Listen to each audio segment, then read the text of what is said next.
Okie doke. Let's see. Just waiting for folks to come up.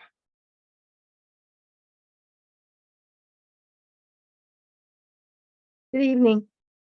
Evening. Okay, well, welcome everyone to the July 12th, 2023 Conservation Commission of Dover, Massachusetts hearing. And Lori will outline the regulation that allows us to comply with the open meeting law online here. And if you can go ahead and do that, please. Sure. Following guidance issued by the governor regarding the open meeting law, this public meeting will be held remotely. Individuals wishing to participate may do so using Zoom video conferencing technology. And to join the meeting, you can use the link, or you can join by phone with the ID and the passcode, and the meeting is being recorded. Okay, thank you.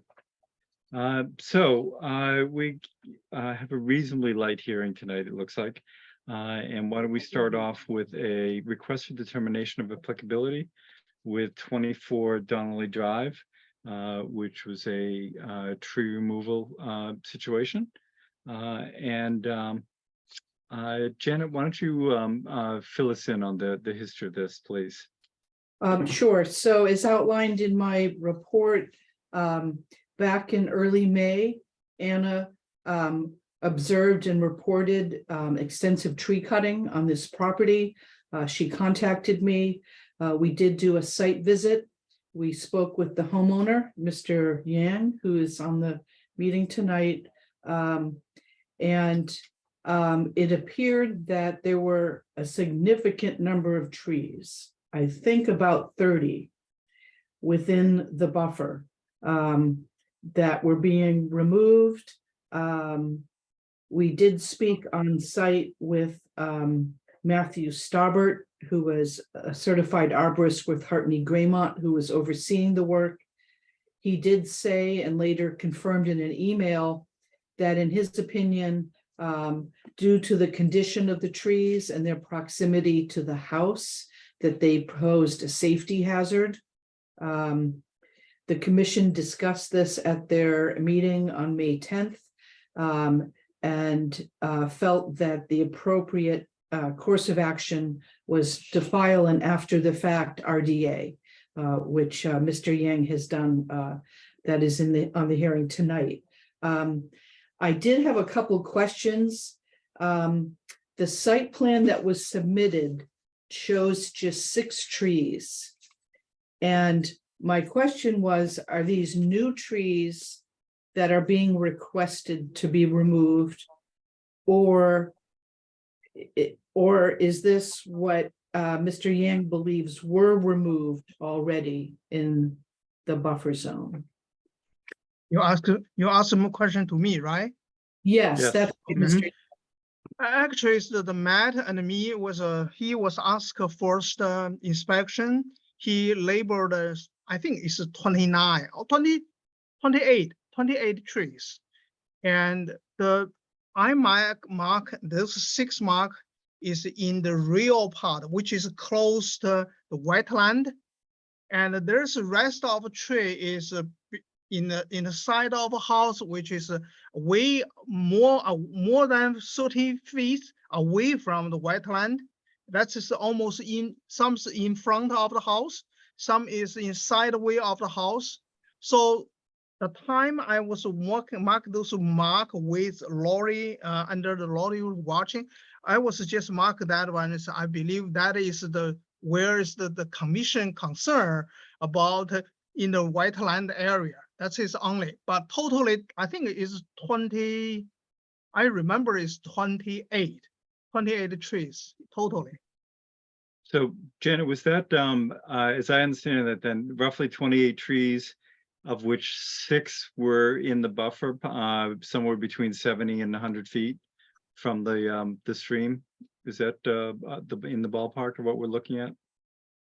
Yes, that is ballpark. There definitely is BVW, so it wasn't just the distance from the stream itself. And also I did look at stream stats, and based on the watershed size, Mhm. it's likely that this is also considered a river, and it would be riverfront. But with regard to what we're reviewing tonight, we're not being asked to approve the delineation. So, so that helps clarify. So it's an after the fact request to have us approve the removal of those 6 trees.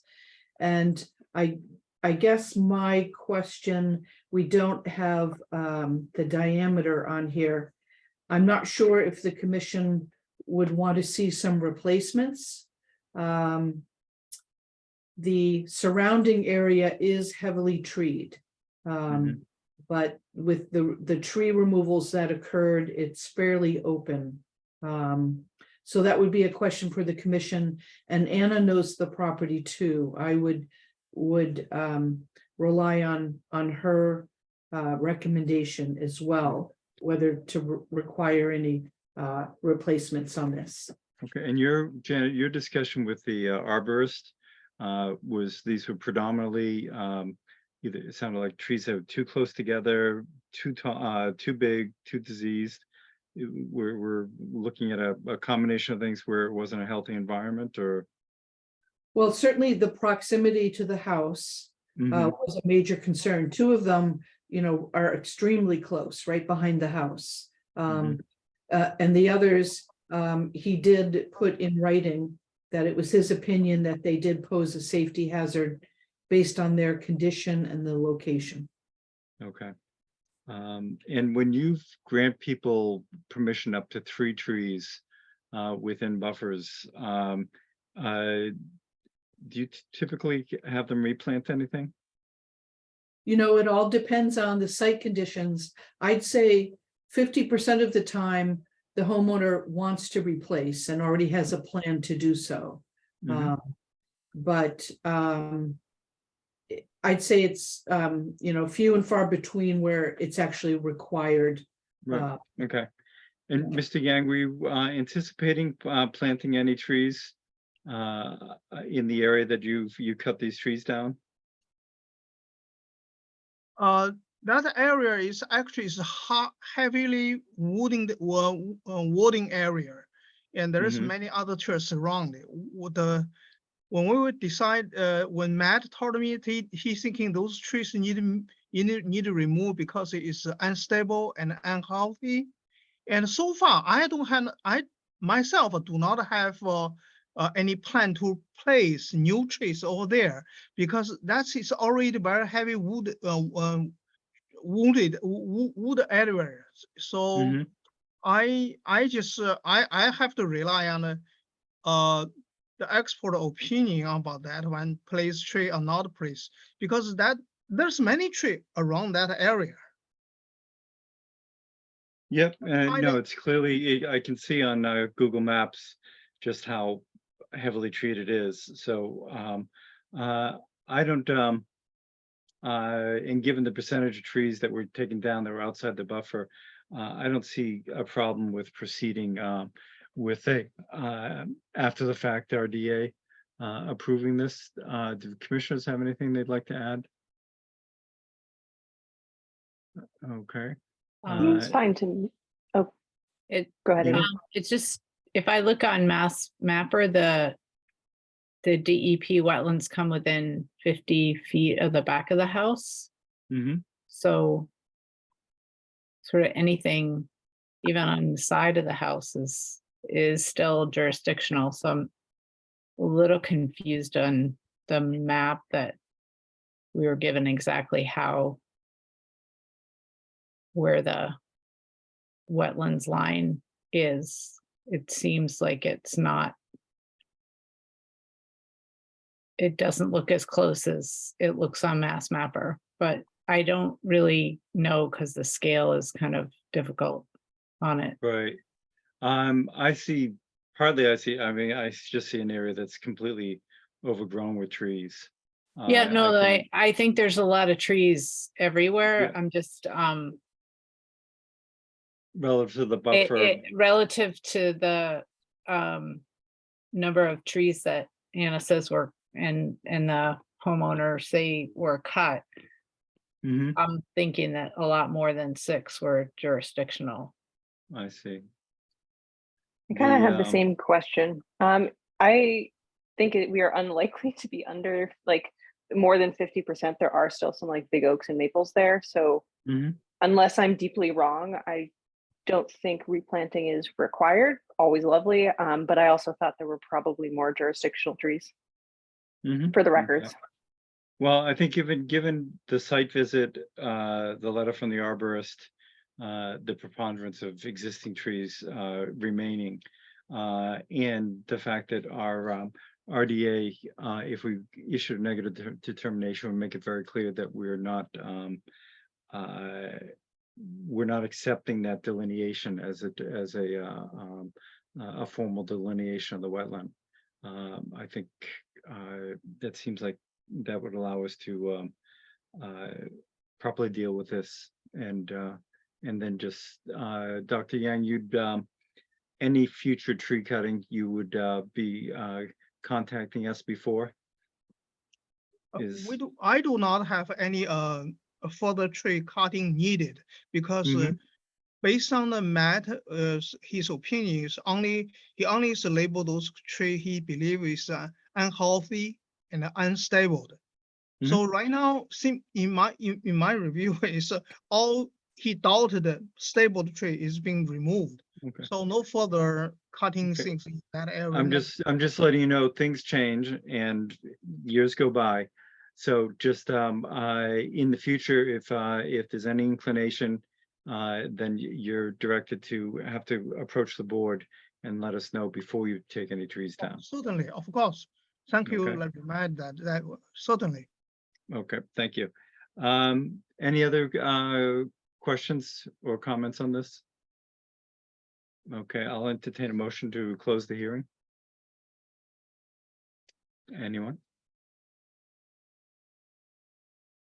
I'll make our Amy? motions. Then.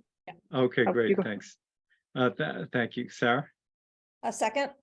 thank you. And I'll entertain a motion to issue a negative determination of applicability with the clarification that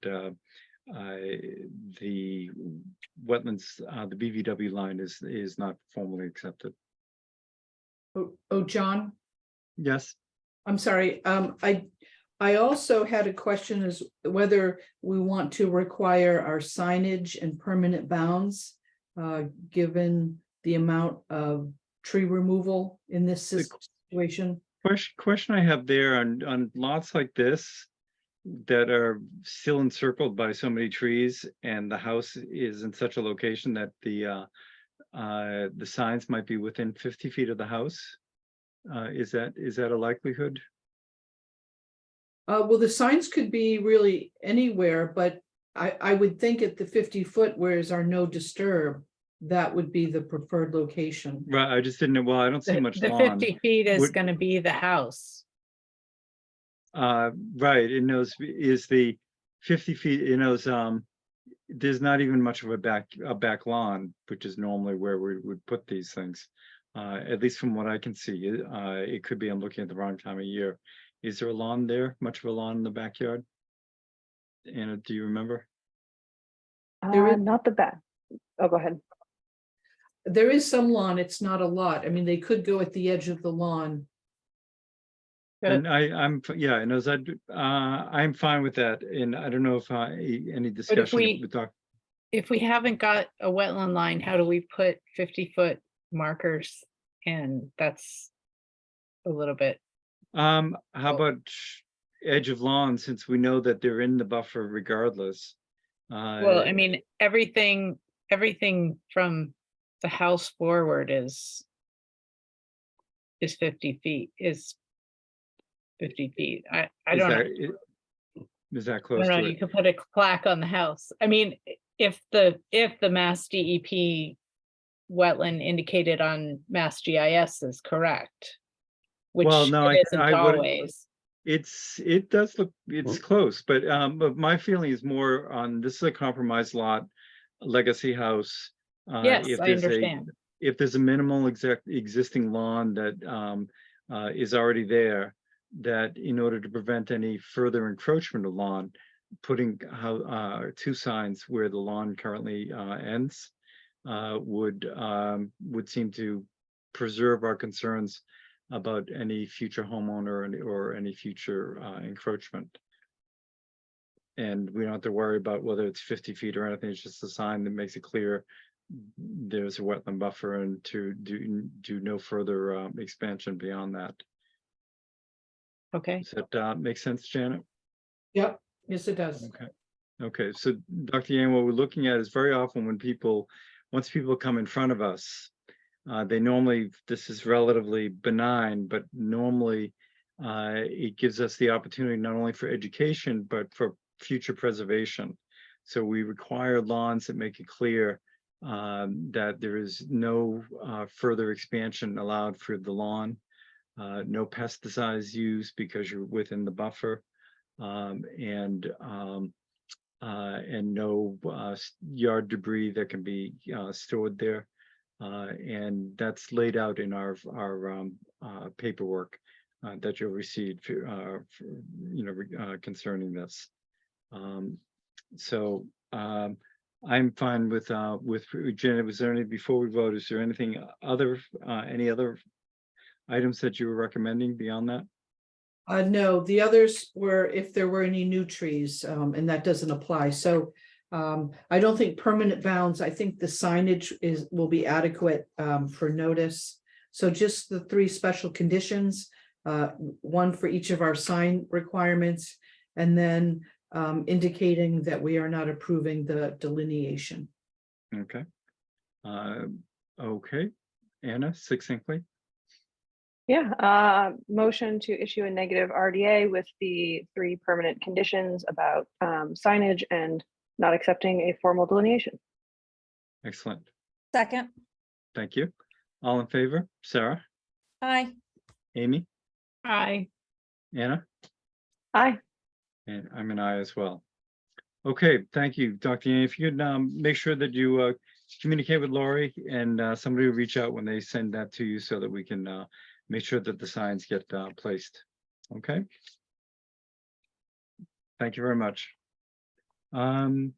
Let's see. Moving on to excuse me, I think I just moved agendas. Moving on to 118 Claybrook. Do we now have a number on that? Is that 900? Is that correct? Yes. Okay, thank you. And Janet, why don't you, I guess we had discussed some of this at the last meeting. Why don't you fill us in on where things stand now?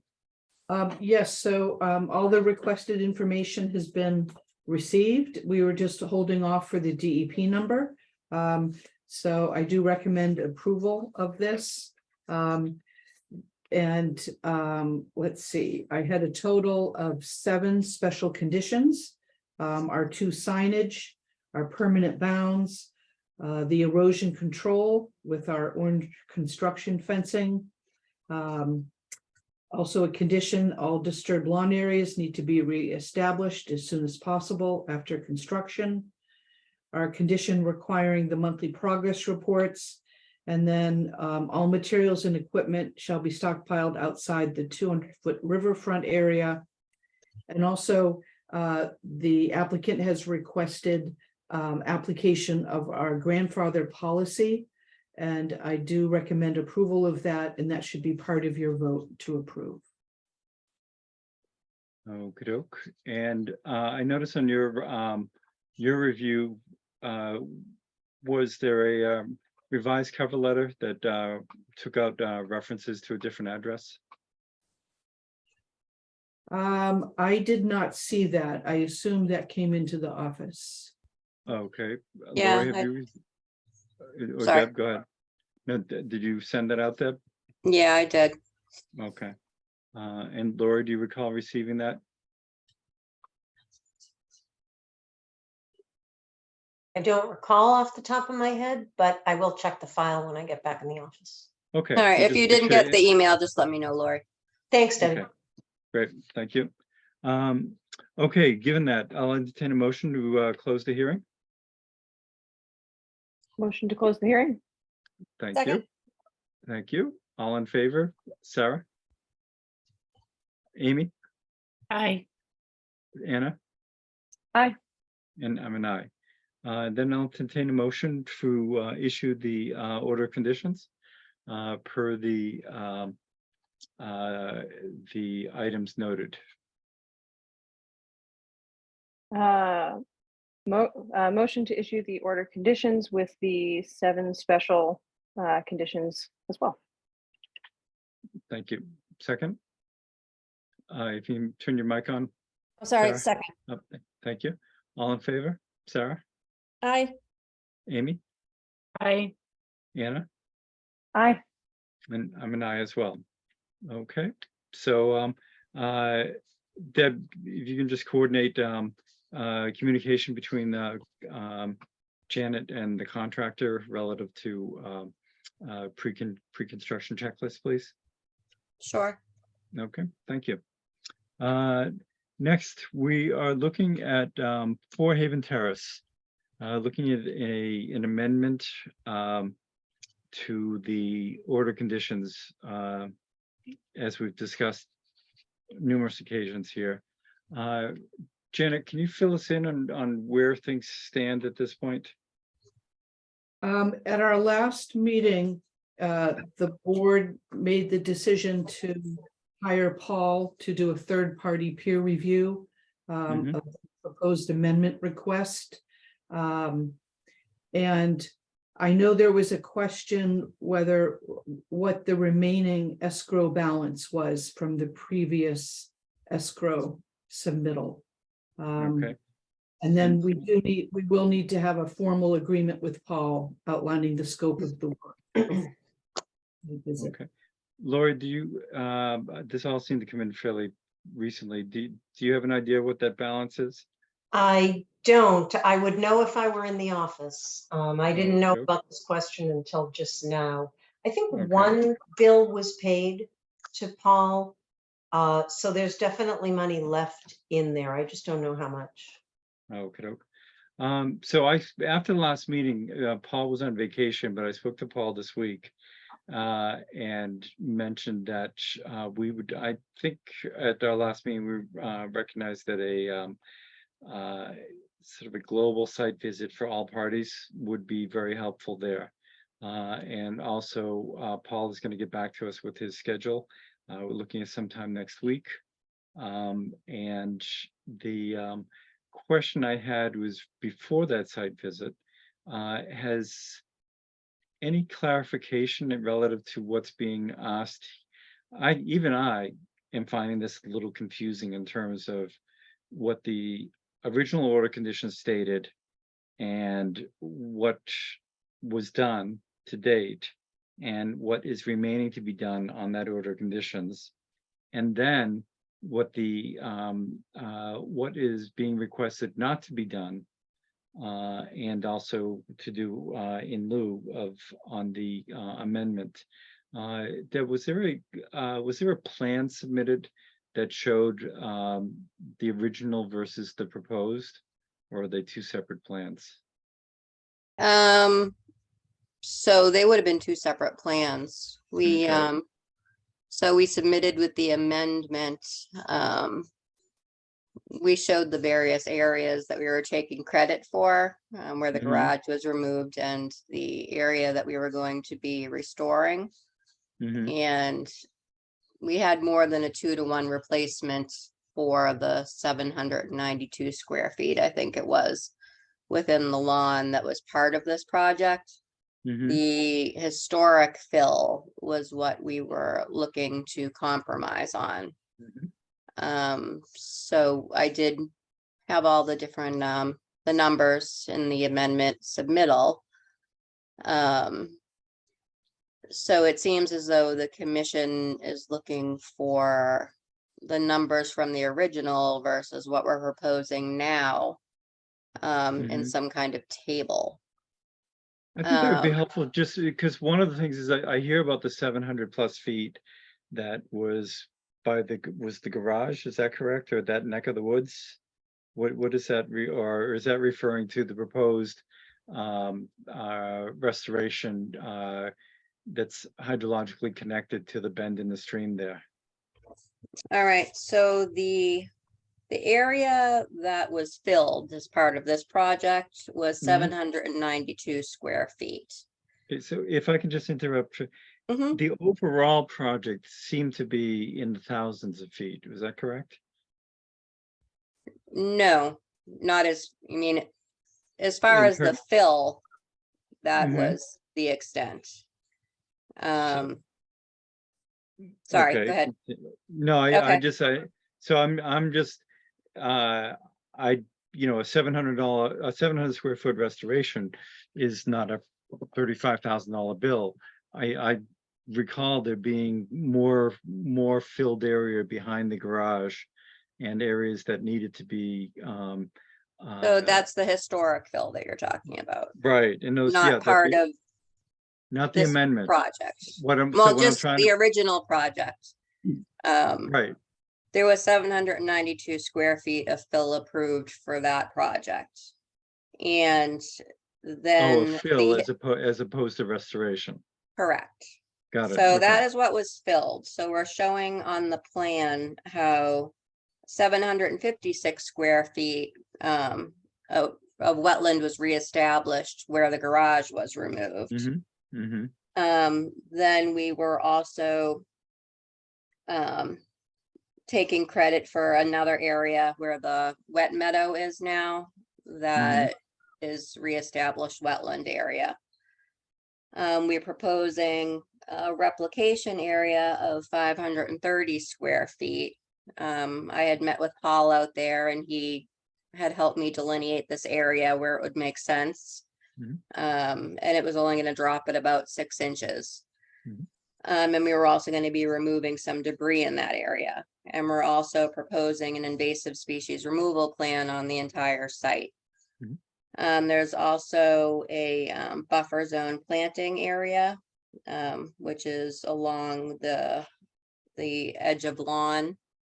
Mhm. And the triangle kind of going back to where the restoration area will be. So we kind of came up with what seemed to make sense based on the site conditions as they are, and taking credit for the areas that would have had to be restoration areas, but were reestablished wetland just And so I'm still a little naturally. confused because I was under the impression there were thousands of feet involved. So what is the area that you're proposing to not, that were outlined in the order of conditions that you're proposing to not address? So that was, hold on one sec. All right, so in the original, there was supposed to be 3,900 square feet of wetland replication. Okay. So right now, and so that was for the historic fill and the 792 square feet for this project. Mm-hmm. So it's basically the historic fill portion of it that we weren't not accounting for. Okay. And the reasoning behind that is what? Because we feel as though the interests are being met with the current site conditions. Mhm. The area is stable, it's vegetated, there's mature trees. The amount that we would need to take down the soil is only going to be about 6 inches. So to have machinery come back there, remove trees to access, and it just seems as though it would create more disturbance than Is good. is that outlined in your amendment narrative? So way? that was where I was to the point where we had asked Paul McManus to review the amendments. Mhm. And so I did speak to him on the phone, and he suggested, that it might be easier to explain via Zoom in person than having it written out.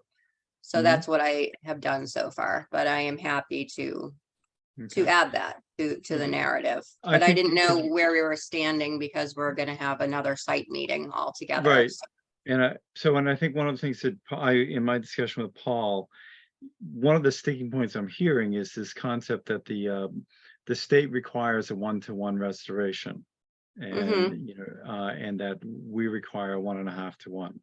And then what I wasn't hearing from you, but I finally heard, was that there's actually 39, the original scope of work here is 3,900 square feet. So, restoring 700 square feet is a small portion of that.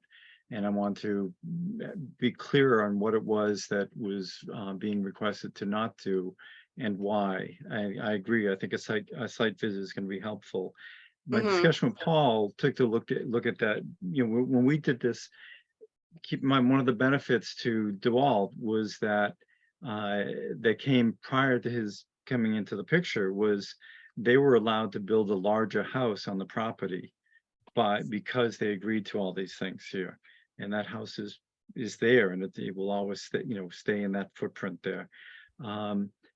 We had also, via borings and things of that nature, been able to determine the extent of the fill in the hydric soil that came closer to the original house. One of the options, and I think Paul will address this on a site visit, is that some of that historic fill predated the act.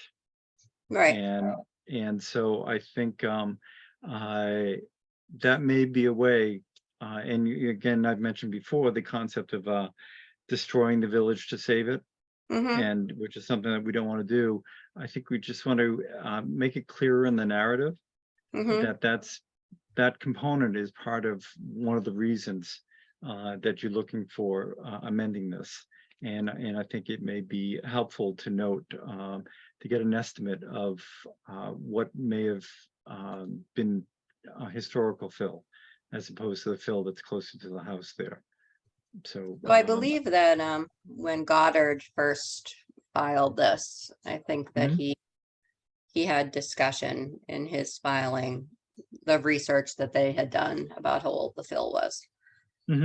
Well, if you can pull a little of that out so that we can present it all to us as a cohesive narrative, so that we can review it, so that we don't have to do all that. You're the one, your client's the one looking for the amendment to what had already been approved, and then incorporate some of those things in there, so that it might give you firmer ground to stand on in looking for a reduction in the 1-to-1 state ratio, if we can show fill that may have predated the act. Does that make sense? it does. So am I, based on DeWalt hiring Paul himself? Well, so I talked to Paul. That's not clear to Paul. Paul has been paid by us, but as far as he recalled, he did not receive a check directly from DeWalt. So No, DeWalt dropped the check off to you whom? guys. Okay, to no, right. you. So that is. But I so was that's supposed to give Paul my amendment to review before I submitted it. So am I still doing that? Sure. So no, just to clarify, the relationship of Paul McManus to DeWalt is through the Conservation Commission, because Paul is our third-party reviewer, our peer reviewer for this. So that the check that he dropped off, I believe, was made out to the town of Dover, and that's the DeWalt can speak to how that all occurred. So, and that's the way it really it only should be, because Paul is in essence consulting for the town and not for DeWalt. So the DeWalt, can you open up there? So you dropped the check off to Lori. Paul McManus has no record of a check being given to him directly. Was there confusion there, or what's your understanding there? Yeah, no, I think I made a check out to the town of Dover and sent it to the Conservation Commission. Okay. So that's so there's no direct relationship between you and Paul monetarily. Okay, that was one of the confusing things from the last hearing, and that's the way it will stay. And it may need to be added to, because that was just a deposit based on the initial review, and now we're just trying to get a more concise, easy to understand comparison of the amendment versus the order conditions, as well as would be helpful is to outline Goddard's initial site situation there. And so that I can see 3 chunks of this is what existed, this is what was approved and for the construction, and this is what we're looking to do as an amendment to there, because it's onerous, and it turns out that there may be more things damaged by following to the letter of that. And I think that narrative would make things much easier for the Conservation Commission to comprehend and to make a ruling on. So And John, thank you. I mean, I had a contractor here that's evaluating the work back there. And to your point, again, I just want to reiterate, I'm happy doing all of the buffer plan things. The thing that bothers me, 2 things, is just that there are really big trees back there. I think there's 4 or 5 big trees on that area that was felled historically that will need to come down, I think, on the old order, the original order of conditions. And then a lot of soil needs to be removed, and access is a bit of an issue. So I'm happy to work with you guys. If you want to come on site, please do, and we can take a look at it. and I think that's and we can even use Paul and Deb possibly of taking a look at those mature trees may give us a ballpark idea of the age and how long ago some of that fill was put there. And so what I'd like to do is continue this and have us all work to communicate and get together for a site visit as soon as we can. And I'm thinking sometime next week is what Paul was looking at his schedule for. Deb, would you have any availability next week? Yeah, I can be pretty flexible. Okay, then The only day I'm not available, I'm sorry, is Thursday. Okay, so why don't we because I think this will just save us from spinning our wheels here, and I think all of us want to get closure on this. Janet, oh, So- have you had your wedding? Yes, the wedding was Oh. wonderful. Thank you. Oh, great. Okay, great. So we don't have to worry about it next week then. So, but you were gonna say? So I just, I think we all sympathize with the situation here and how the homeowner inherited the conditions. I did reach out for guidance from DEP on this, and the feedback, which I think I've mentioned before and in my report, is that if our order of conditions required restoration, replication of a certain amount, then at least for the DEP regulations, they do need to meet the performance standards, and those are 310 CMR 10.55. Can I interrupt because I've heard this, and I've heard it not just in Dover but through other towns and so forth. This is why I'm recommending the site visit, because I have dealt with numerous towns as a developer. This concept of the 1-to-1 ratio on dealing with something that may predate the act or create much more damage than slavishly doing something that we formulated without actually, frankly, thinking it all the way through in terms of the net damage that might exist. I'm aware of that. I also know that we can override it. I have no problem if DEP wants to come after us. In situations historically, I've prevailed 100% of the time on that because it is so common sense. But before I want to make that decision, I think we should all go out there and actually see what's on the ground. Us taking down several 16-inch or larger trees, so that we can lower the grade by 6 inches, makes no sense. And I'm not going to entertain DEP theory currently until we have that site visit, because I want to get a better idea of how things were determined earlier and what we're looking at for things on the ground. At one point, one of the original site visits, people couldn't get through the brambles to actually see the site behind there. So let's wait until we see that.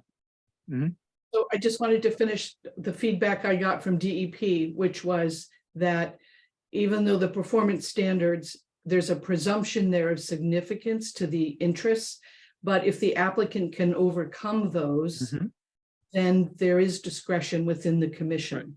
But the And that's- applicant can make And that. that's hence the narrative that we've been discussing. So I just, and I wanted to make that clear, and I think everyone is on board to destroy as little as possible, but also restore as much as we can.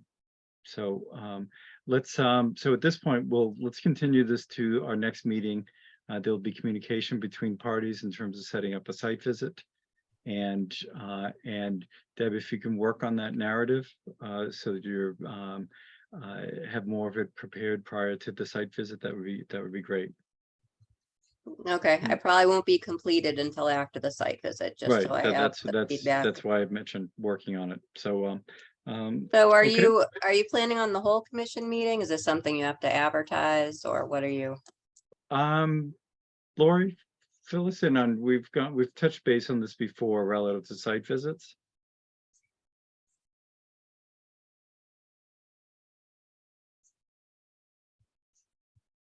Sorry. I feel like it should be posted if the whole commission is going to meet. So Okay. that's, I I think- just need 48 hours. That's Yeah, all. from what I recall, it's posting but not advertising, because Okay. the hearing itself has been advertised. So, Okay, okay, thank you.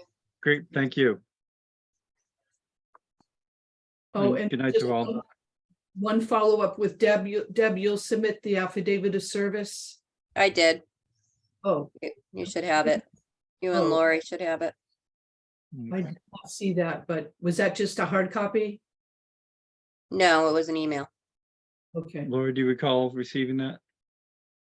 I'll have to go through the file and see. I could have. No, I- mentioned that. I mentioned that to Janet over the phone. It's in that your email now. I Okay. sent it a little earlier. It could have been Okay. when I was out. Okay, Okay, thank you. Have a Thanks. Good evening. Okay, then we're going to move past the minutes over to discussion because we have a number of folks here from 36 Farm Street and 12 and 14 Miller Hill. Janet, I saw our emails going between parties fast and furious. Can you bring us up to date here? sure. So as you'll recall, an enforcement order was issued to the owners of 12 Miller Hill, 14 Miller Hill. That was on June 20th. It did require a number of things, including a tree inventory by a certified arborist, a wetland delineation by a qualified wetland scientist. Then based on that information, a restoration mitigation plan. We did not receive that, or I did not, but an email sent by the property manager from 36 Miller, apparently the trustees and others have received a restoration, a tree appraisal and restoration plan that's dated June 26th. But Mhm. it is very curious that other parties received that, and the commission, which required that, did not receive a copy. Mhm. So maybe we can get some clarification from some of the folks on the meeting. Okay, and is there anything else of concern that you want to bring up before we open it up to folks? I Is don't that think. pretty much, that's where we stand currently? Right. Okay, so and as I understand it, we had accepted, and I don't think informally, but on an informal basis, the delineation on 36 Miller Hill, based on this plan that we'd gotten in from Cheney, quite some time ago. Is that correct? Can anyone confirm that with me? So Rich Kirby from LEC was hired by the owners at 36 to do a delineation on 36. Okay. And I think that is a very credible delineation. Our enforcement order required an additional delineation And it may just be buffer, but additional delineation on 12 and 14. And that has not been done. Okay, and so I'm going to keep things informal unless attorneys have an issue with it. So Peter Brooks, is there do you know if you've had someone out there to delineate the wetland? No, my understanding from Metro West Engineering is that they were trying to coordinate with Janet. I understand that Janet told them that Paul McManus was going to be hired to do a peer review on that.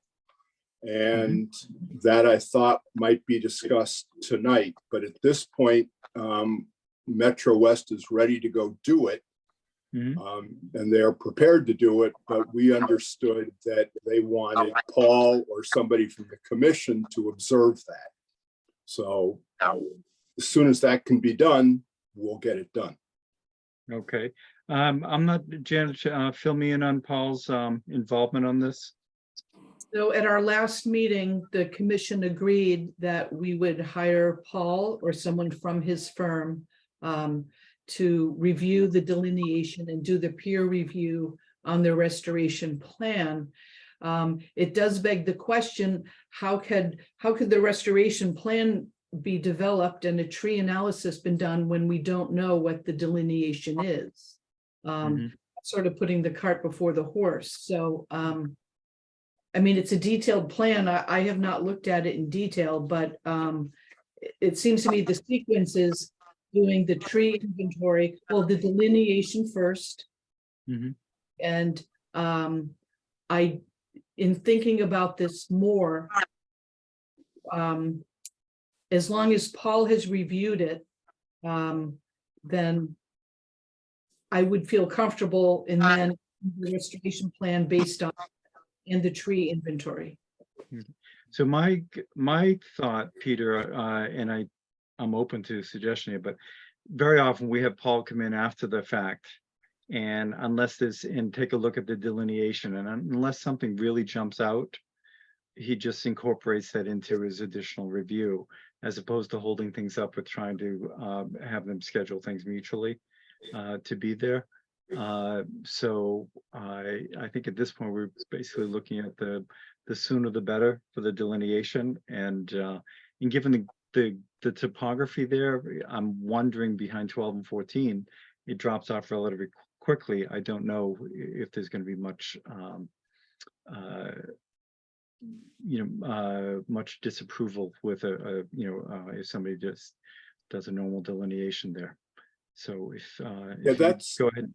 Yeah, there may have been some miscommunication, because what I heard from Metro West was that they had to coordinate with Paul or with Janet.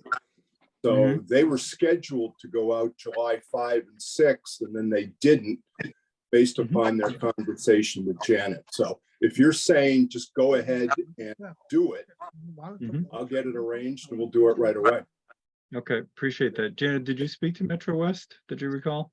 I did. I spoke to Brian Nelson, but based on our last conversation, it seemed, I mean, there's an economy of scale. I think it would be best if Paul could be out there during the delineation.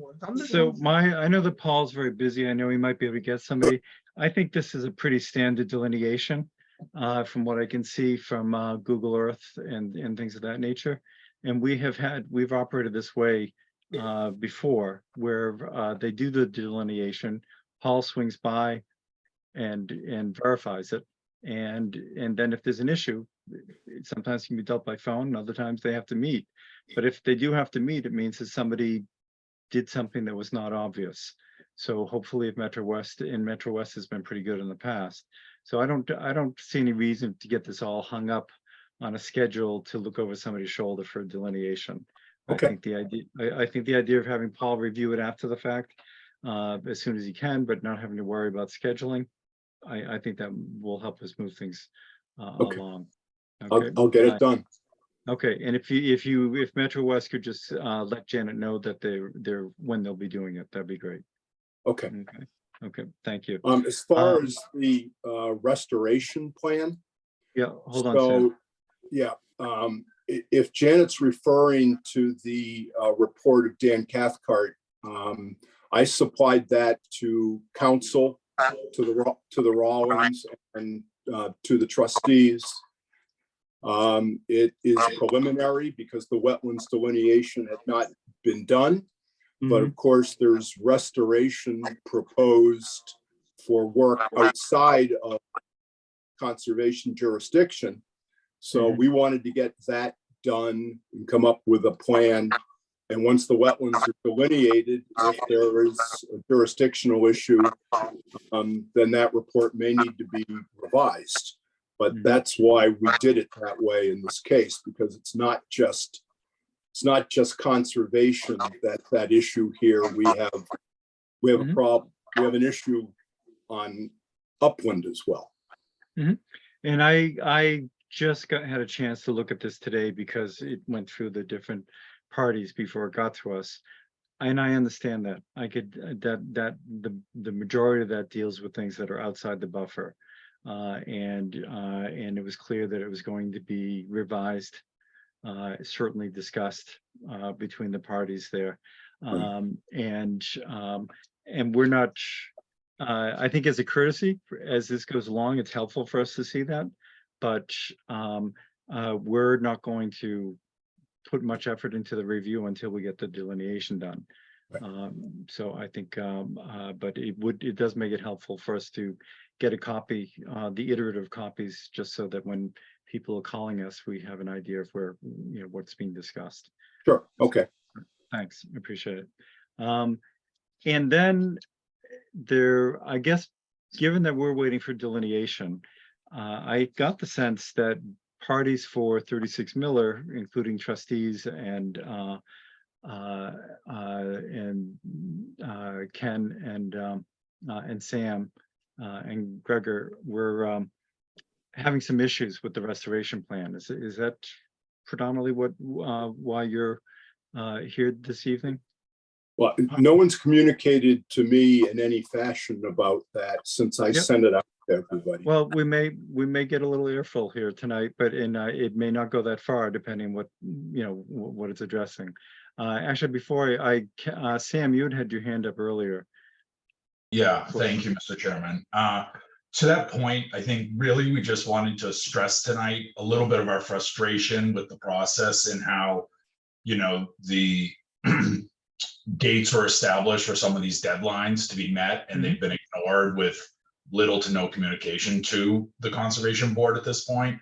And I can be accommodating and sensitive to a miscommunication on the flagging and stuff, but we're looking to hopefully have conservation push a little harder on more definitive deadlines that Attorney Brooks can maybe coax his team to meet and actually abide by. We do a lot of work with Metro West. I know they're a reputable firm. They should be able to turn this around pretty quick. This has been going on for 10 months now since we found out that this was done.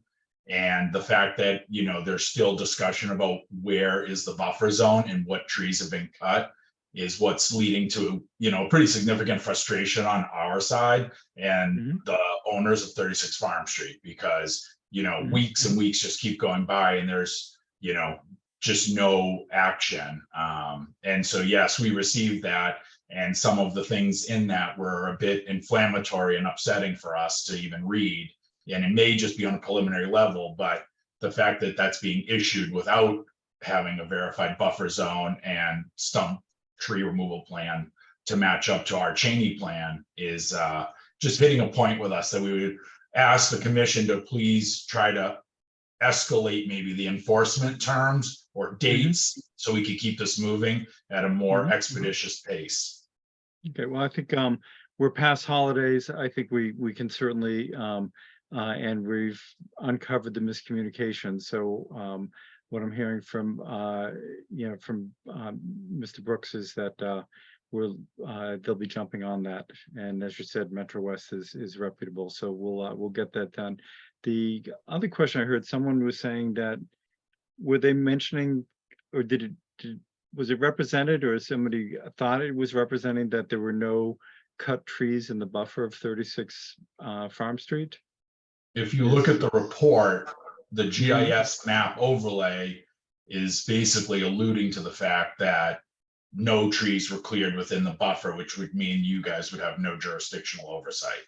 Okay. And that was one of the statements, you know, that we were totally taken aback at when we've already gone to great lengths to hire a reputable firm and a local engineering firm and have a plan certified civilly. And I mentioned to Janet, you know, I'm willing to have LEC go back out and recertify it because technically we did the flagging, I believe, at the end of January, which I think is outside of, you know, maybe your jurisdictional flagging time period to see plant life. So I'm willing to have that reflagged again. But yeah, that was one of the more alarming statements made in that report. Okay, so I viewed that report as a I don't want to say an opening salvo, as a start of discussion. The majority of which has nothing to do with us, but we are certainly, you know, in there. I have not, as I said, I just received it today. I haven't had a chance to read the whole thing, but we will be protecting the you know, the buffer and the acts of you know, DEP and so forth, and we'll move forward on that through the iterations there. So I think you've made that clear. I think Sally had the trustees send something over. They responded very quickly to their issues with it. I don't know if you have sent that back to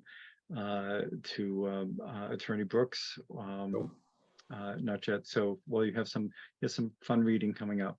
And Ken, you had something to ask? Yeah, I got to really comment on your jurisdiction.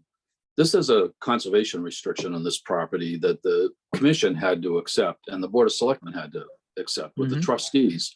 And it reflects a lot of the values that the town of Dover holds, I think, in terms of open space and natural woodlands and everything else.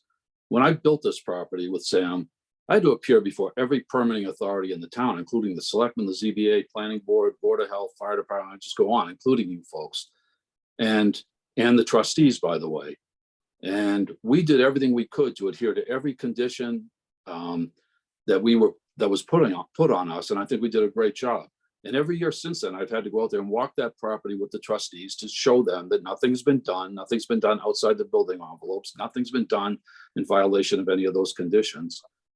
And then we have somebody go and cut 143 trees on 1.25 acres of our land, and they're basically dismissing the import of that because they're saying, well, it's not really, the Rollinses really can't see it from their house, so it's really not, it's of negligible value, I think was the phrase in this report.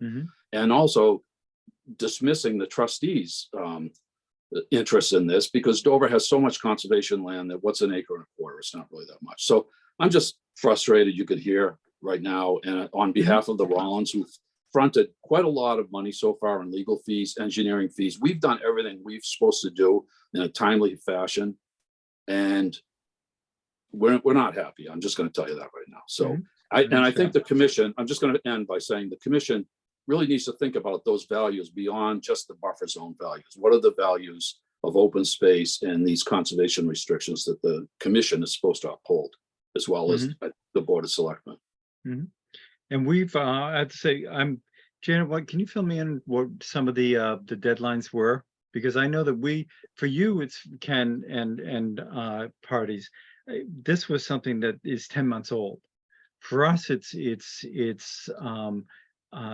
didn't even, we didn't issue the enforcement order because we didn't have the data at hand to actually know it was there, and we had limitations on the site, on visiting the site, and it wasn't even clear, there was no admission of who had done it. So we came into this a matter of a few months ago, where you've been living with it for many more months, and I can certainly understand that frustration. But Janet, do you know what were the dates that we were looking for delineation, and for as far as conservation, what were the deadlines that we were looking for? Yeah, so I had drafted an enforcement order that really laid out the whole sequence, and then town council recommended an abbreviated enforcement order that was issued on the 20th, and Of the deadline- June. June. And then the deadline was the 5th of July to do the delineation, the tree inventory, and a plan, which Mhm. is kind of short order. Mhm. My recommendation, I have a couple recommendations. The first is that I think Attorney Brooks should request an extension on that compliance deadline with a date that he feels Metro West could submit the delineation. And then my suggestion is to break this into two parts. First, our peer review of the delineation. Once that's confirmed, then moving into development of a restoration plan based on also submittal of a tree inventory.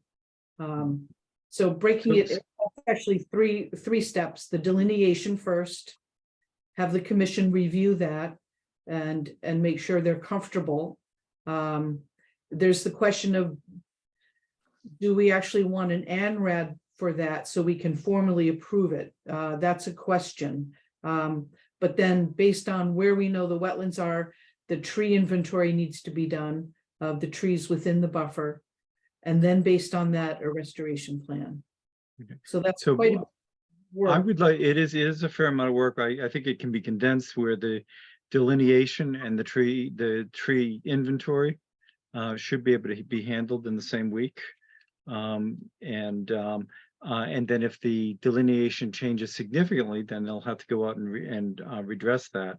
But I am hoping, given the professionalism of the parties involved, that should give us, we should be very close there. But as you can see, Ken, we're, based on our legal review, town council, so forth, this was issued on the 20th. I was actually, and as I said before, you've been dealing with it longer. Over a holiday weekend, including, they came through with their proposal, and it seemed that they also had some miscommunication relative to meeting for the delineation. But I think, it's only for us on that end of things, after we've issued the enforcement order, we're dealing with little less than a week of outside the boundaries. So I think what I'm hearing and we're taking this very seriously, but we need the information before we can start getting all upset about things. We clearly see that things have happened. We need to, find out more precisely what happened before we can move forward on this. And it's made more complex because of the different parties involved.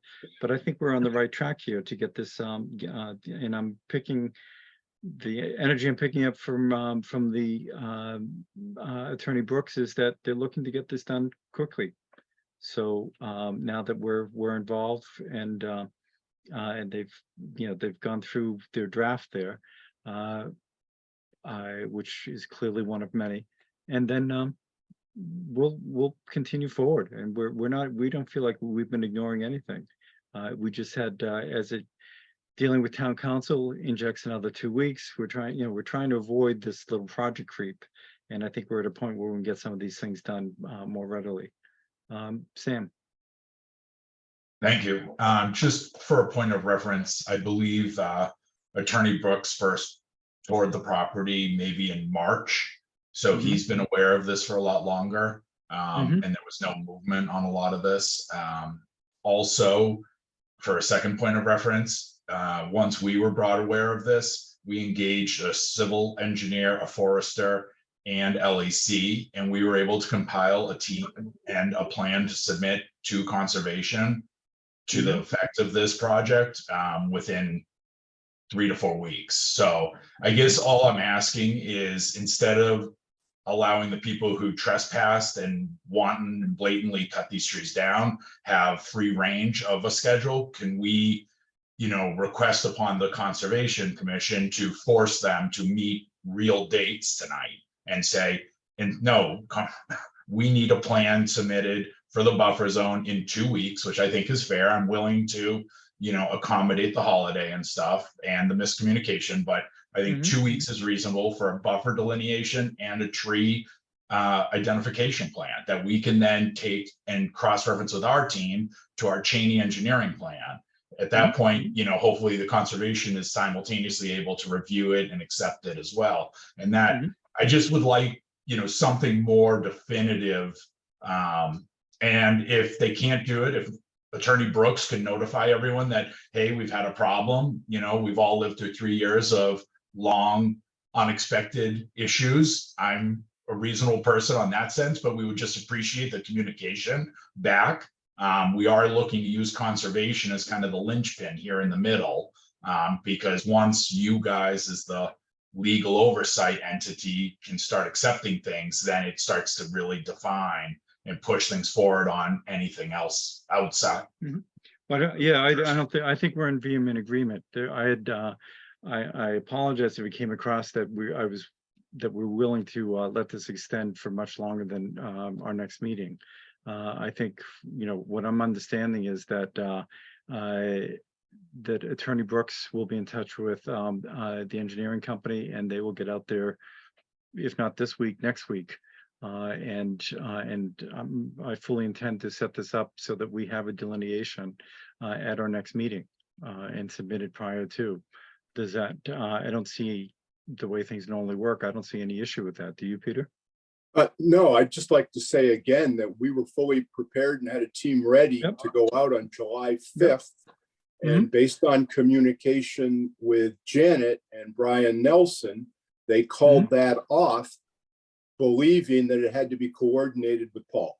So I that's the understand, only yeah, reason it isn't already done. Yep. So, I hear that, and I comprehend that.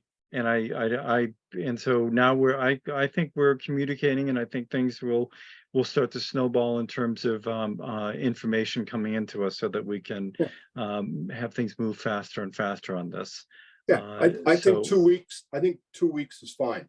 Okay, please, the goal there was actually, we would like to have that delineation sent to us prior to that so that we have a chance to review it. So it's. Yeah, I just understand I don't control Metro West, but I will reach out to them tonight and tell them the deadline that's been given to them.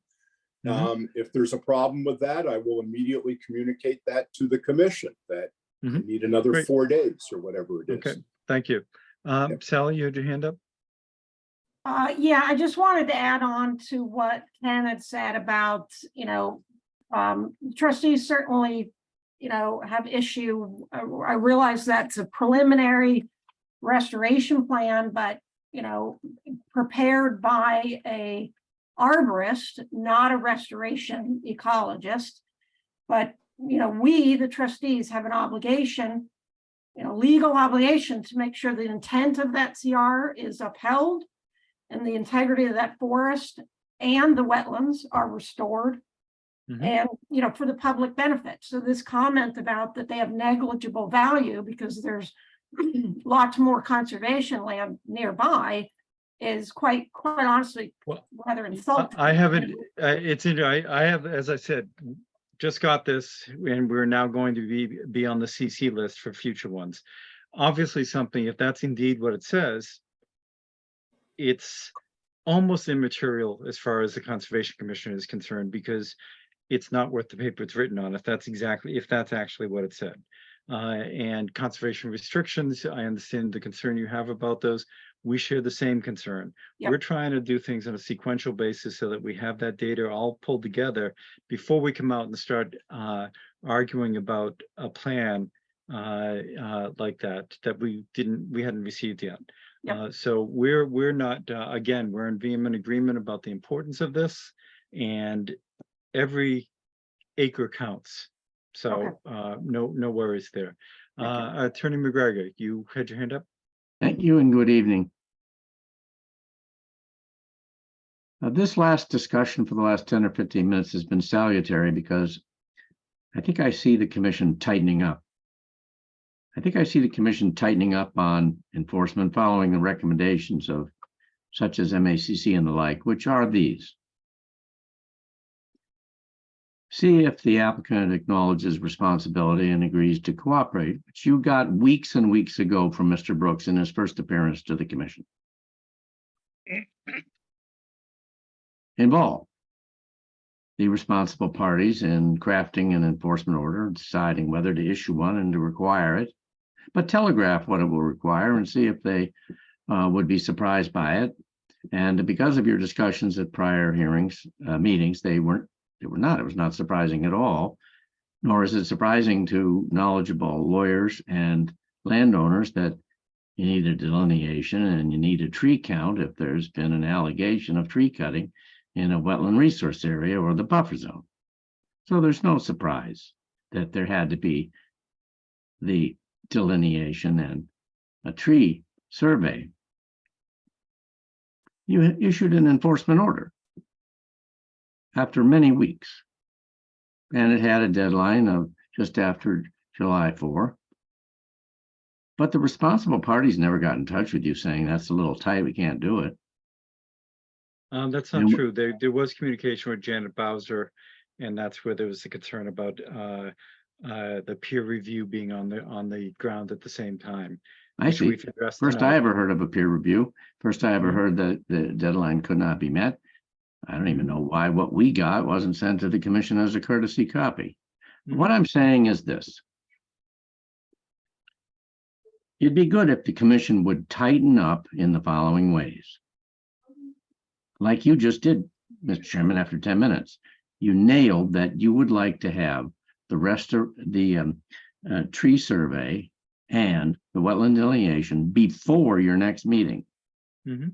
Implicitly, in time for commissioners to review it and the staff to review it before the next meeting and to discuss it, not to receive it at the next meeting.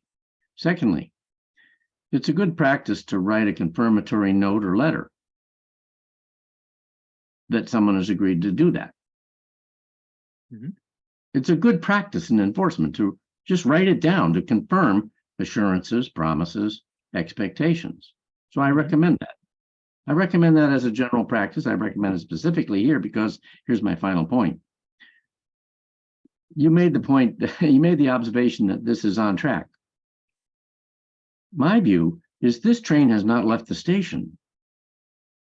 This train has not left the station for restoration of a wetland resource area or its buffer zone, meeting your requirements and those of DEP. You don't have the first thing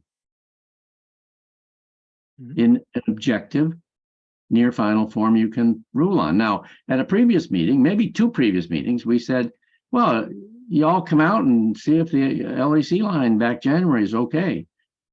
And we had positive response from the responsible parties that, yeah, well, that's a good invitation. We'll see if we agree with that. Nobody came out to look at it, even if there was some short understanding, a staffer had to spend time watching a delineation, and now a peer reviewer had to schedule his time to watch a delineation, both of which are foreign to me. But put that aside, there's nothing stopping the experts for the responsible parties to come out there. Weeks ago, I gave a blanket approval. Which we appreciate. Weeks ago, if I can interrupt to say, weeks ago, we didn't know the owner of 14, whether they were going to hire their own counsel or if there was going to be the blending that eventually took place with this. So that there have been a series of steps in terms of addressing culpability, which, number one, I view the fact that you may view it as self-evident. I view it as the fact that we have a party that recognizes that they blew it, and that we don't have to litigate that. We don't have to eat up time for that. So and then we had to have things approved by town council, which you're aware of. Town council we spoke to spoke very highly of you, and we're doing that. We got that. We're covered on that. It has come to our attention in terms of this miscommunication, and you're right. We're doing exactly what you're hoping for. We're tightening things up there. So let's see where we are 2 weeks from now. Before I think that we we came to the game late, and we are rolling, we're getting our head of steam here. And so let's, and I don't want to say let's be patient, because I think your parties have been extremely patient. And it was part of the information that your client and yourself presented to us that allowed us to get rolling on this. And so we're very appreciative of that. So you basically reiterated what I had just mentioned to Attorney Brooks. Mr. Brooks agreed with it, and Lori will take care of the paperwork of that. And in order to speed it up, I took away this over-the-shoulder peer review on site, figuring that we can deal with it at people's individual schedules. So we're looking to speed it up. No worries. Okay, thank you for that assurance. We're looking for hearing the whistle blow. Mm-hmm. So we have to buy a whistle first, but the okay. So I think is there as I said, we're the restoration report. Trustees have responded to that. That's a thing that we're not quite ready for yet, because we don't have delineations, and frankly, I think on its face it needs a lot of work, and so we look forward to getting the next draft of that, and within the next 10 days, hopefully, we will have a delineation, and we will move things to the next meeting's agenda, and continue to get this to move towards completion. So thank you very much for your time, everyone. Are there any further questions? Thank you and good evening. Okay, thank you. Good night. Let's see. Let's see. Is there anyone? Do we have anyone else that in terms of residents or applicants that are waiting for us? Anybody recognize Mr. Dodd? He's with the trustees. Oh, okay, great. Oh, and now he's gone. Okay, then let's move back to dealing with the minutes was next on the agenda. Janet, I didn't have a chance to glance over all those minutes. Did you cover all of these? No, I only got to one. That's what I thought. It's April 26th. I'm looking for my minutes file and my records, so I'm having to go back to find the my records from the other two meetings, but I should be able to do that by the next meeting. Okay, so what you presented here, because I was trying to find the date. This is for the 26th. That's right. Okay. Oh, there it is. Okay. And did other commissioners have a chance to read this? Okay. And did anyone have any anything to add or anything to review relative to Janet's review? Okay. And I think Janet's comments were basically clarifications. And I will intend to move a motion to accept the minutes of April 26th. Motion to accept the minutes of April 26th. Thank you. Second. Thank you. All in favor? Sarah? Aye. Anna? Aye. Amy? Aye. And I'm an aye as well. Great. Thank you. Let's see. Next, we have a killer invoice. Sorry, Janet, but let's see. For the month of June, which covered, did folks have a chance to take a look at that? Just to be acquainted with what we've had in front of us. I think I missed it, but give me a sec to pull it up. Okay. That was sent 10th, Anna.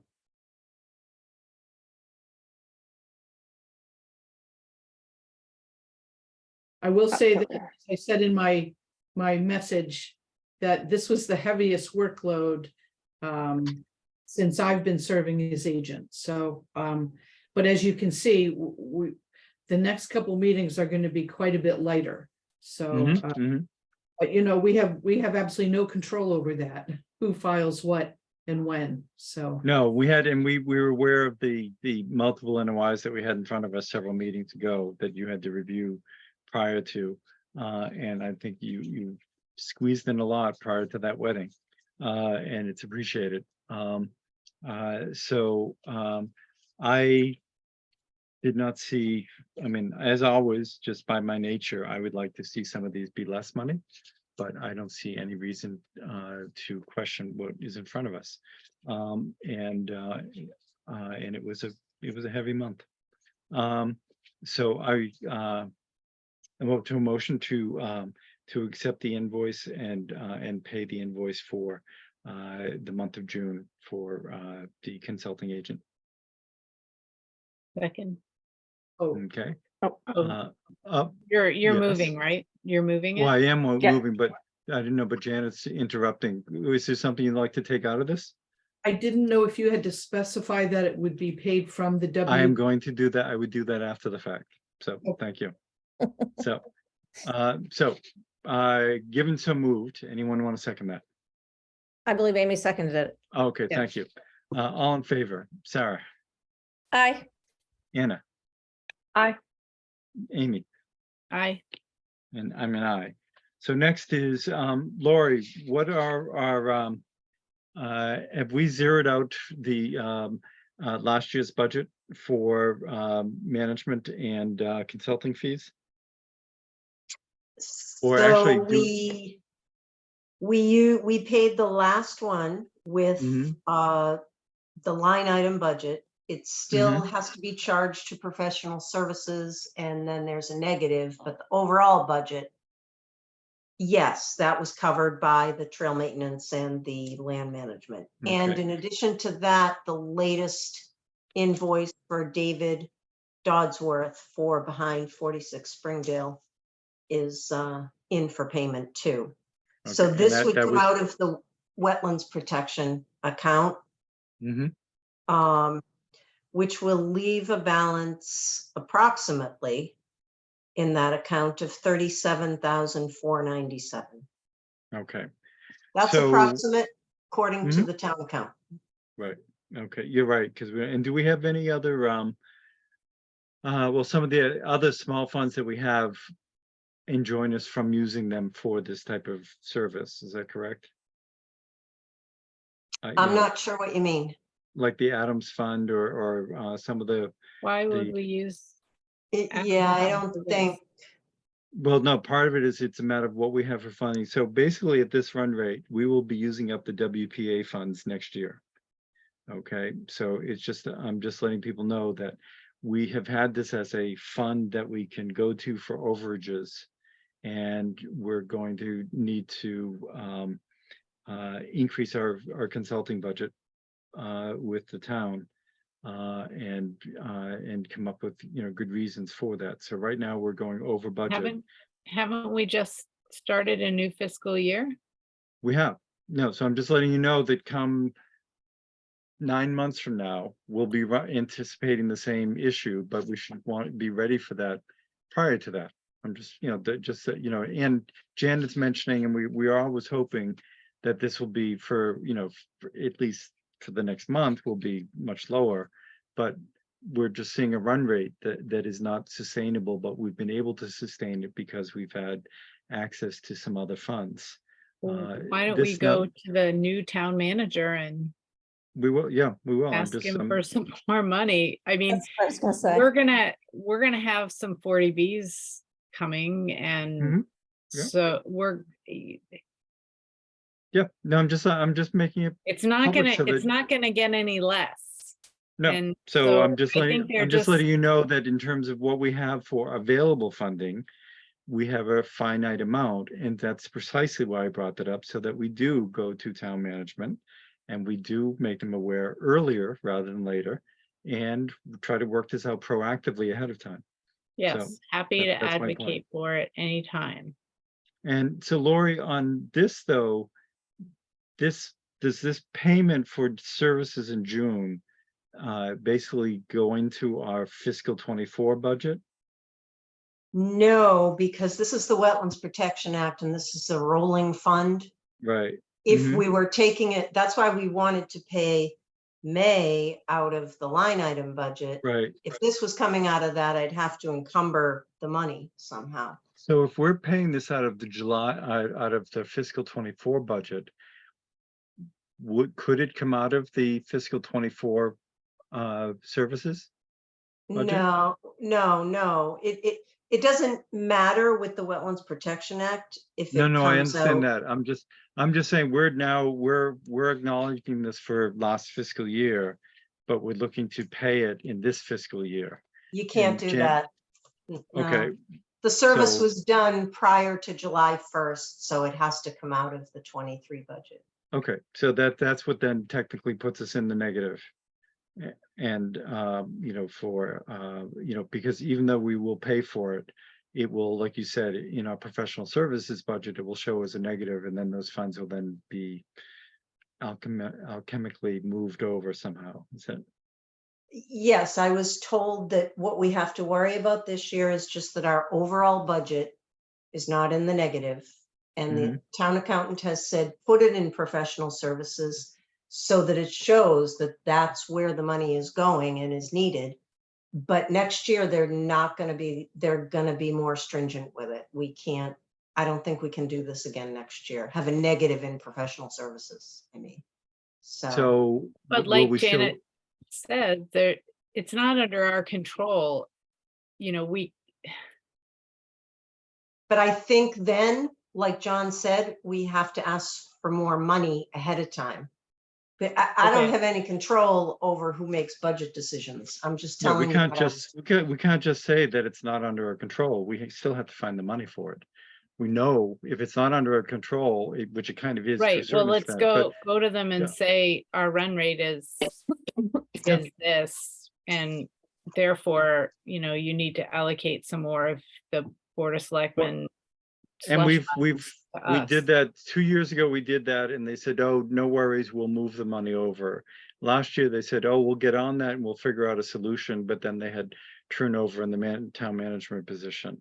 So we keep bringing it to their attention, but I think as they're, I'm not saying ignoring, but as they don't deal with this because they're dealing with other fires, next year they're telling us they're going to tighten things up. Well, if that's the case, we need to make it clearer to them that this is coming down the pike and they have to do Okay. something about it. And it's not up to us. I mean, the money aspect of it, as I was told by Dave Ramsey at one point, and also by Chris Twelly, is that's up to them to figure that out. They can see the run rate. All we can do is bring it to their attention. They're supposed to be setting the budget. Technically, we're not the ones who set the budget. All we can do is give them the information of what's happening, and then they go and get us the money. I like that theory, but it seems to absolve people of responsibility somewhere down the line. So this year we're just going to have to stay on top of it. So okay, so then we then typically on an accounting basis, Lori will be taking this out of the WPA funds that we have in order to have this check cut in a timely basis for Janet. Is that correct, Lori? Yes, and then in July, you'll go back to using professional services. Right. Okay. So okay. So why don't we have move that we cover the June expense with the WPA fund. Do I hear Second, a second? Okay, all in favor? Sarah? aye. Amy? Anna? Aye. Amy? Aye. And I'm an aye. Okay. Let us see. Okay, Janet, why don't you give us a list of your updates? Sure. So the first thing I wanted to mention with regard to the enforcement order for 12 Miller and 14 Miller, I was going over my notes and we discussed the enforcement order. And then it was decided to have town council review it. And then John signed it, which is allowed. but the commission then needs to vote to ratify the enforcement order. And my notes show we did not do that, so I'd suggest you do that now. Okay. I'll entertain a motion to ratify the enforcement order for 1214 Miller Hill. Second. All in favor? Sarah, Aye. Anna, Aye. Amy? Aye. I'm an aye. Okay. Great. And then I believe when members are in to sign other documents, they should probably sign both those enforcement orders as well. Mhm. Just to reflect. Lori? Everyone's already signed it. Oh, great. Okay. Yeah. Okay. And then Great. I did want to provide a little feedback about the communication on the enforcement orders. I was not, so I've been, I guess, identified as the point person on this with multiple parties, coming, and so I'm doing the best I can to keep the commission updated. But in my notes from our last meeting, when we talked about hiring Paul, was that the commission didn't want the delineation going forward until Paul was on board and could review that. And so that was what I passed on to Metro West Engineering. So And I changed that tonight because in talking to Paul and understanding what his schedule is and so forth, and also understanding the concerns of 36 Miller, I didn't want this to move into 2 meetings from now. And so, and also being familiar with the land, I don't expect to see much deviation. So that was, I appreciate that, Janet, but I think in this case, yeah, we just want to get it done, and Paul can get out there when he's in the area. okay, very good. Oh, and you had mentioned was there a MAC program for delineating? Yes, so that's on my list. So Oh. Let's see, that is a week from tomorrow. So DEP has come up with a new wetland delineation training policy and program. The current one was from like 1995, so it's about time that they looked at the wetland science in terms of delineation. So there are some significant changes that will impact how we review delineations, and I think it's all very positive, including a much improved BVW delineation form. So there is a training, it's an all-day training, and it's only one representative per commission. So I went ahead and reserved a spot. So if anyone's interested in that, I would really encourage it. The morning, it's a full day program. The morning is a technical review of the new delineation. And then the afternoon is actually a field application of that. So if anyone's interested, there will be some other opportunities as well. And then there are also going to be some webinars on this, but I don't know, is anyone interested in going to that next Thursday? Looked cool. I couldn't attend, but they did have one webinar starting like noon or something today. So hopefully they have more stuff coming. Yes.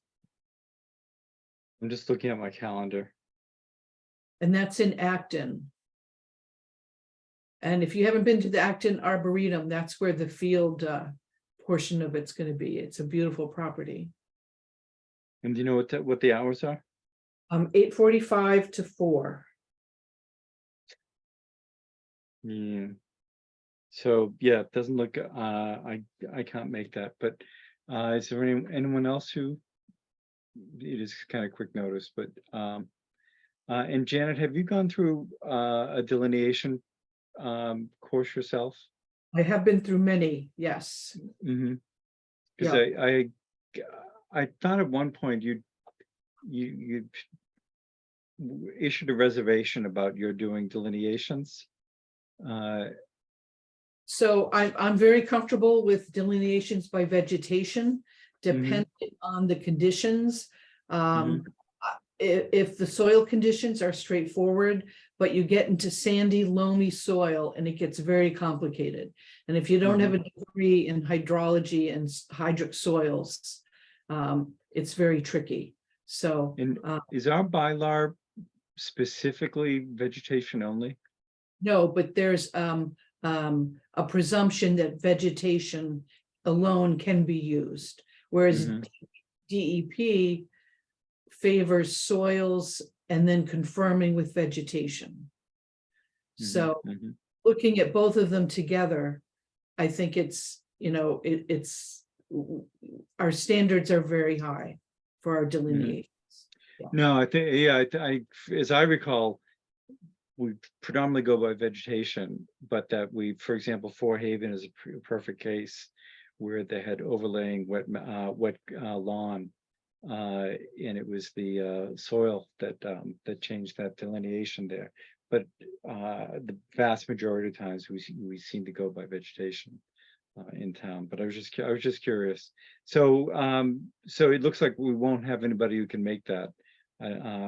So if I don't know if the courteous thing would be to open up a slot, if you know, to let them know, and just keep us abreast of other upcoming courses. Well, I think I will, if no commissioner wants to attend, I was going to then attend. Okay, well, that's why I asked. So, okay, excellent. Okay, great. Then now, interesting. So if you attend, are you attending for professional development and we cover any fee for that, or do we get invoiced for 8 hours? No, so my contract does not allow any professional service payment, so it's on my own time. Okay, just Yeah. I just wanted to clarify that. So okay, thank you. Well, great, have fun. Okay, next. Okay, quickly, I was contacted by Ted Ladd, who lives at 125 Claybrook, who has, for the last number of years, hired Solitude Lake Management to harvest Trout Brook as it enters Charles River. Apparently Solitude no longer is doing the permitting piece, so we've been trading phone calls, but it looks like his current permit has expired for that, so he'll be in for that review. I personally don't remember ever reviewing this. I don't know if anyone recalls permitting the harvesting of weeds from that Trout Brook tributary off the Charles. I don't. Does anyone else? Amy? Sorry, yes, I'm pretty sure that I remember Ted coming before us before to get a permit to do that. Yeah, I do too, but I don't recall when. Yeah, because I remember harvesting being done down by the other end of Claybrook by Siemens property. Or Right, but that was, but that, I remember Ted particularly also, because obviously it's an old friend of ours. So okay. So I'll be talking to him, and then he will probably be in with the permit at some point soon. And for what that. permit, what would that come under? What kind of application? Would that be an RDA? No, that would be an NOI, but under a limited project ecological restoration. Okay. But he will need to reach out, and really hire a specialist who does that. So his property is under CR to the trustees, and he's on the trustees board. So I think this might get done okay. Yeah, no, I was just kidding. So yeah, and no worries about expense relative to application and things of that sort. So got it. Okay. The next is looking again at the draft minor modification criteria and guidelines. And at the last meeting, John, you asked me to maybe pull a couple examples. And I have done that where I think having this kind of policy and guidelines would be helpful. So last year, you'll recall, last June, 51 Wilsondale came in for a minor modification. There was a fence that had been outside the buffer, and they actually wanted to move it within the 70-foot no structure line with a small portion of it within the 50-foot, which would normally require a waiver. But and I remember there being some discussion, oh, should this be an amendment? Because we'd have to issue a waiver. But under the policy as drafted, if they can make the case that the proposed change would not have a negative impact, and in this case, it wouldn't because it was already disturbed lawn. I think because they actually came to us several times before they filed the request. But I think having the guidelines, it would be clear that they would meet the guidelines. And so I do think having these would expedite minor modifications and also make it clear, you know, when something isn't a minor modification, which is, you know, a significant change in a structure. So let me see what else we had. For Riverside Drive, they did come before us a couple times. They had some changes within their work. There was quite a bit of debate whether it was an amendment or a minor modification, and the commission did require an amendment. So again, I think it would save time on the commission's agenda to have these criteria, which, you know, make it clear, is it an amendment or is it a minor modification? So on 4 Riverside, was that, for example, the rain garden that they put in the front? No. Or No. was it moving the foundation a couple feet, or? Let's see. They were doing, so originally, when they got their first order of conditions, it was a 25-foot no disturb, 40-foot no structure. So they were having a structure within about 40 feet. They were moving, and then it triggered our new setbacks. So that's what triggered the amendment in that case. And would there be anything that put them on the border, or if that just being a minor modification? Because that seemed, you know, moving the building is not minor. That's right. So the new criteria and how we define minor modifications. Let's see. The scope of the project modifications will not increase impacts to the wetland resource area or change the shape, size, or location of approved structures. And so they would not have met that if they looked at these criteria and then would have known they'd have to file an amendment.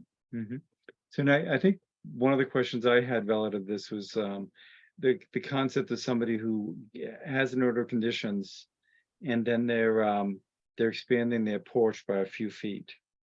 So that is affecting the structure. But is there a threshold, you know, or is it I'll recognize it when I see it type of situation, or how, you know, how do you foresee something like that? So I think how we've outlined the criteria, it's at least more detailed on which to evaluate that. I think adding a deck with just 4, you know, posts, that would not increase the impact within the process. I think that would be clear. But at least this gives them the language to come before us and say, oh, based on your criteria, look, you know, this is not going to have an impact. There are no footings. It's just, you know, pilings. And so I know DEP encourages something like this. And in our order of conditions that we've been, that I think the language has been in there for, I don't know, at least 10 or 15 years, about them having to come back to the commission to determine if something triggers an amendment or a new NOI, that this just is some guidance and will, I would think, save time in terms of folks coming back to us. And again, we don't have that many. We might have 10 of these a year, probably.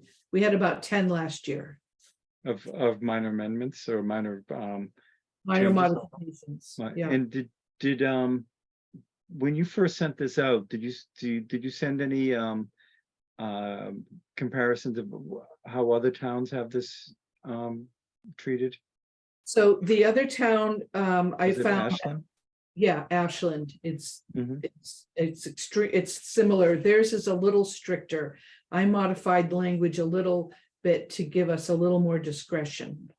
Okay. So I'd like to review this. I'll put in my calendar to review prior to the next meeting. Did you send it out a couple weeks ago? Let's see, I just sent it out again on the 9th to everyone. Okay, so commissioners could just review that in light of how Janet just explained things and see if it's if you feel it's clear enough and helpful enough to both applicants and us, so that we can possibly vote on it next meeting. Okay, thank you. Okay, the next item was an idea I had. There is a monthly newsletter online. I don't know if people read that. It's short and I find it very informative. It's a little amateur, but you know, it gets the job done in terms of spreading news. And I know Ruth Townsend is always looking for more articles, and I thought I could do a short article on wetlands. What is a wetland? Why we need to protect them. We could go into issues about, you know, alternatives to pesticides and herbicides. We could talk about how to protect your lawn in a drought. And then also, I know Anna had some suggestions about providing maybe guidance on mosquito control, natural mosquito control versus spraying. Mosquito spraying does nothing to control mosquitoes. I think a lot of people are wasting their money in trying to spray their property. But I would propose that I would do a brief article and then run that by in draft form by the Concom before that gets submitted. I think that might be a way to raise our profile and try to educate residents about wetland protection at the same time. I think it would be helpful for many people.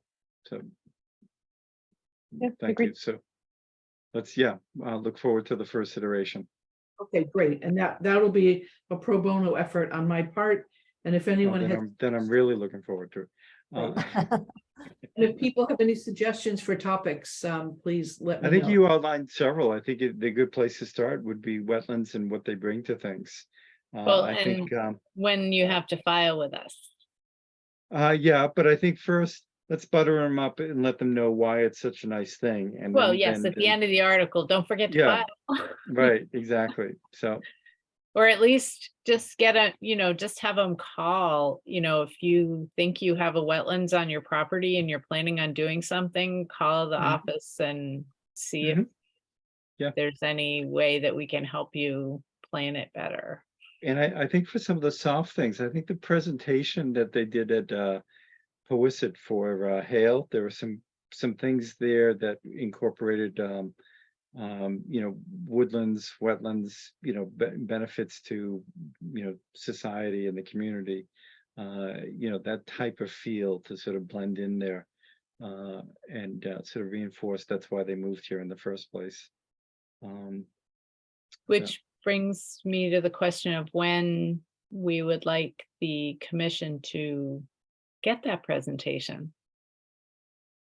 Would you like it next Actually, meeting or? so Laura, you're saying the next meeting is looking relatively light? Well, there's two options, I guess. One is to do it at the next meeting. And the other option is to do it in person, either at Powasset Farm or at Powasset Lodge, so that people in the commission can find out where Hale is, because Powasset Lodge is actually in Dover. You have to go through Westwood to get there, but or somewhere else within Hale. I don't know how many of the commission members have been to Hale. Mhm. And know it. I mean, I know you know it, John, because of your biking, but Mhm. I'm not sure everybody does, so. There's, Um, that may not be a bad idea. If, how and did we your, could do it as a posted site visit.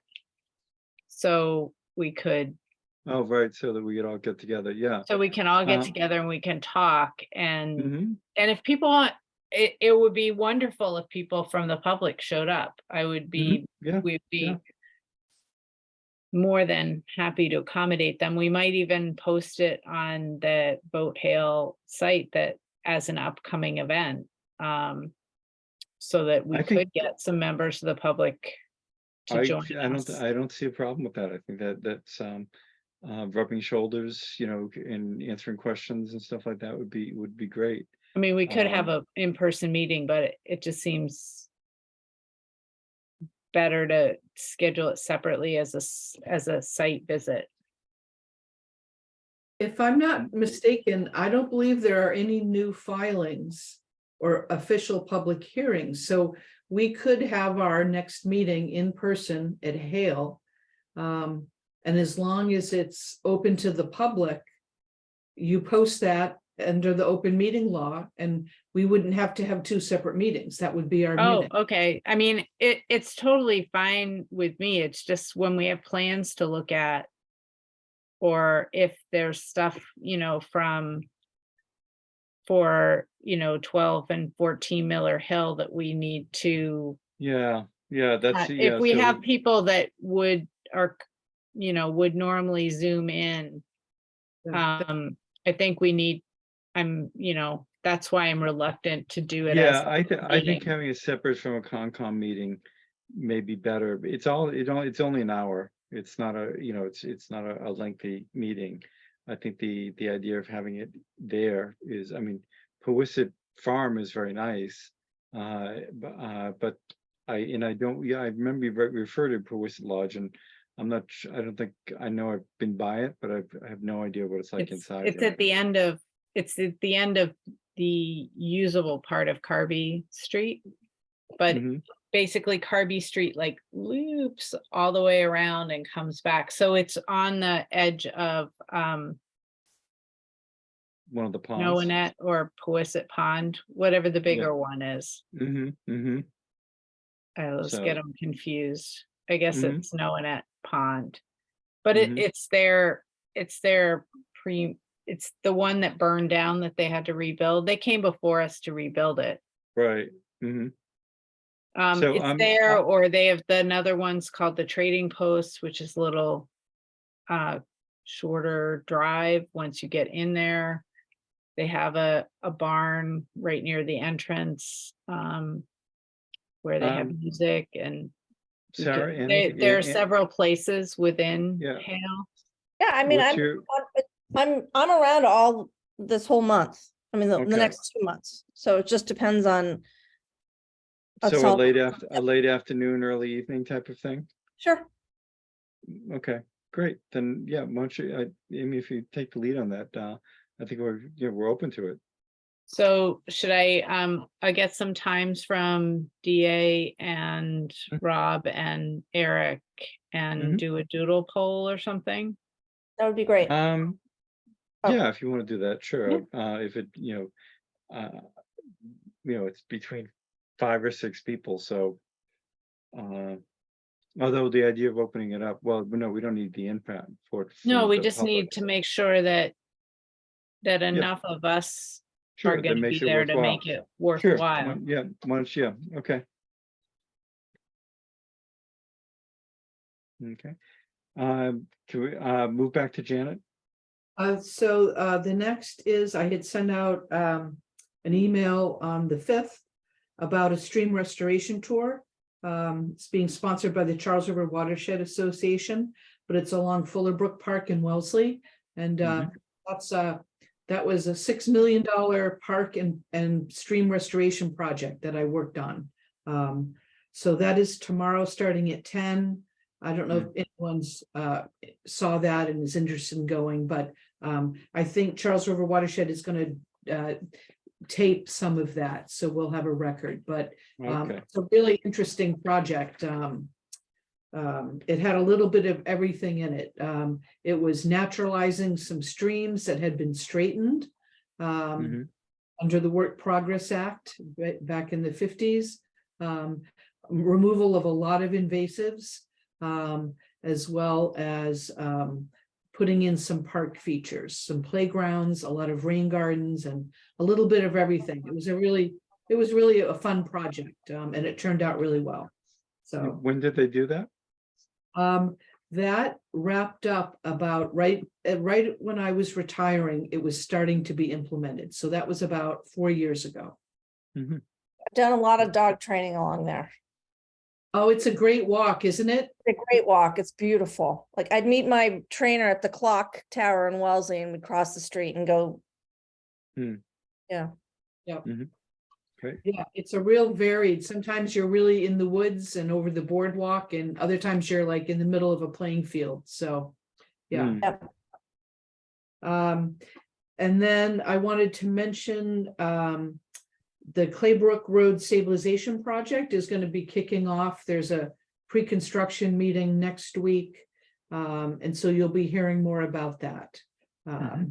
But they hope to break ground on that within the next 2 to 3 weeks.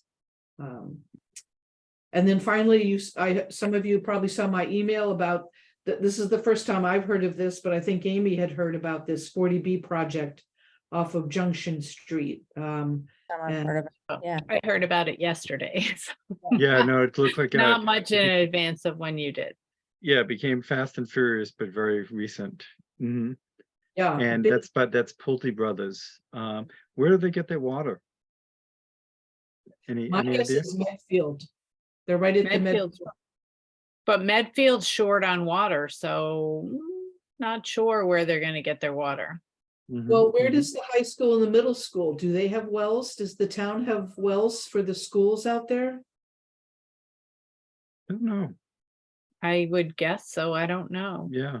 Guess so too, so, I don't know. I don't know the answer to that, but that certainly would be a hurdle, wetlands. And- There's Yeah, a lot we of wetlands around there.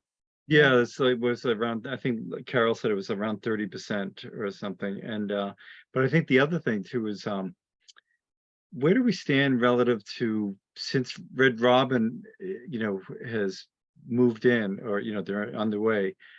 Do we get any breathing room relative to 40B requirements? Do we get a pause on that at all, or we have not met the appropriate threshold? Does anybody know? There's something called Safe Harbor and you have to apply for it. You have to have a housing production plan, which we do have. And then you have to apply for Safe Harbor, and that's supposed to give you 2 years reprieve. Mhm, So, mhm. I'm not think- sure when the clock starts ticking, but they're probably at least a year or 2 out on this project, Right, so then they'll be, yeah. What you're gonna say, Amy? Yeah, no, I think there's that. And then we have several other large parcels that have recently come on and off the market. Mhm. The 20 Farm Street is 23 acres. And that was sold in a bidding process. That Mhm. and then It's already been bought? theoretically, Wow, okay. And who was well, the, because they asked for bids by the 30th, and they were notifying people in the 5th, and it shows up on Zillow or on MLS or Realtor.com as contingent. Mhm. So it's not actively for sale right now. I don't know whether it'll go back on if whatever they So deal 20 is. 20 is on the It's on my side of the street. It's Yeah, Yeah, it's the that's a- Boylan. It's Boylan's Mrs. property. Boylan. oh, that's right. You're right. Yeah. Uh-huh. And I think, don't they have maybe like in total like 100 acres and they're just parling No, off? no. They have 23 acres, period. Oh, It's kind of moist there. Not so they do have a bunch of wetlands. It's all wooded. but Mhm. they have a lot of fields and the Mhm. fields are all dry. Oh, are So they? Because I know to the left of on the left side of that lot, at the least upper according fields. to Mass Mapper. Yeah, I'm just, I think there's you can see the farm ditches that go across, they're 100 and some odd years old. Those are basically there for dewatering. yeah, And so so I mean, it yeah, may, so see, parts of yeah. it may be wet, but Or it might be great for somebody who wants a couple houses. So we'll it, see. it has road frontage for 2 houses. Mhm. Yeah. And so if it becomes 2 houses, I think nobody's really too worried about Yeah. it, but apparently there's been some talk that it might be a subdivision. Mhm. And then the Mhm. other is 195 and 201 Dedham Street, which is the B. Adams place, which is 42 or 43 acres Mhm. and has a beautiful George Federalist Oh, right, yeah. mansion, Mhm. which isn't right on the road like the Boylans. The Yeah. Boylans is, that's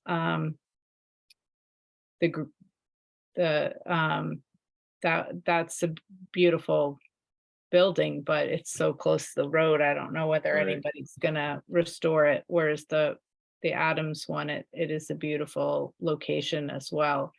And then that's 195 and 201 is their guest house. And caretaker, and then there's a carriage house with a caretaker's cottage on it too. So it's already got 3 residences on it. Mhm. But And is that again, actually, has it's that been very listed? large. Has that been listed? Yes, by Mm. Landvest. For how much? The Boylans is for 4.8 Mhm. and 195 is for 6.5. That's what I thought, yeah. Mhm. It's Well, a we'll see. 10,000 square foot house. There is some development going on also on Dedham. I've noticed a bunch of trees been taken down. And looks like a new driveway too. I Oh, don't know. that was a lot that the Swinneys sold a while ago. Okay, That was Well- a previously subdivided lot that a long time, like I don't even know how long ago that the Swinneys owned, that Mary Crane sold for them, maybe Mhm. 3 years ago. And And I think they're this, finally building the house now. I think there's also another farther down on Farm Street. There's another estate, like 1930s estate that came on the market. Let's take a look, Farther see. down Farm Street. Oh, Yeah. well, there's not a 1930s, the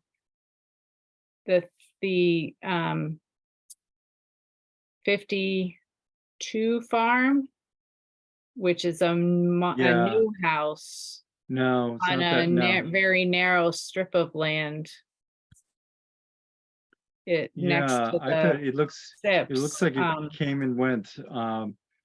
I remember it was one of my daughter's friends grew up there, and it's, I don't know how, it has a sizable portion of land, but it's a um hi honey.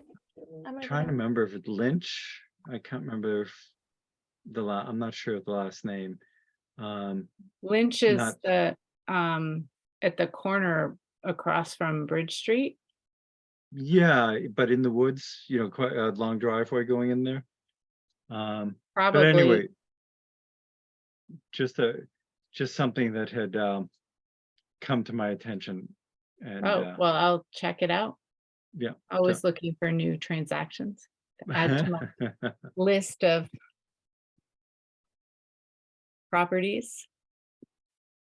And It's my growing list of comps. oh, right, yes, your estate comps there. So Yeah. And then just a quick thing, my brother, he lives at 134 Claybrook. Is Yeah. there, is the house, whatever that number is, that came in front of us and with the vernal pool? He Yeah. thinks they've stopped construction. Janet, do we know anything about that? I think that was, go ahead, Jen. Yeah, we just got a monthly progress report, so no, they're still, Oh, okay, so they are. yeah, alright. they're doing all interior work, so there may not be as much vehicle traffic back and forth. Okay. So, okay, then, does Quick- anyone else have anything else they'd like to bring up? Anna? Oh, just quick question. Junction Street is right by me. What's happening next? Sounds like Carol Lisbon was organizing a meeting with her folks. Don't know. Probably. Actually, it's for like all the town boards and departments. So John, you were copied on that message from Carol. And then I send it to the full Concom, but so it looks like they're just starting to do their due diligence. And so I'm not sure what form the next meeting's gonna take, but I'll, between John and I, will be informed and let everyone know. Yeah. Sounds good. Okay, well then, hearing no objection, tonight's meeting is adjourned. And thank you very much. Thank you. Well, this is so nice compared to the old days. I know. know. Anna's our lucky charm. Anna's bringing us. Oh, she participated in a few of them, but Oh, she did. Those were some late ones to start. yeah. I think it's the interest rates. Oh, right. They're interesting point of view. Yeah. Okay, night, everyone. Good Bye-bye. night. Night.